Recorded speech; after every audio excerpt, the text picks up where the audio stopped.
Hi, my name is Nancy Hurwitz. I am one of the PA professors here at the Boston PA program at MCPHS. I'm here to talk to you about Giving Day, March 20th here at MCPHS.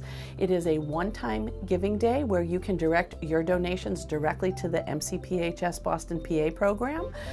We've talked about this for years. We're thrilled that the school has listened to you, alumni, and you can direct your donation directly to one of three choices. I have it up on my computer. I'm ready to make my donation. I dare you, alumni, maybe students that I've taught, to match it. I'm going to give $100 towards Dr. Bothry's muscular dystrophy research.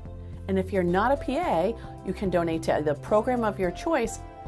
Technology, not my strong point, super easy. Just go to the school that you want to donate to, click once, choose which one. You usually get three choices of where you'd like to donate.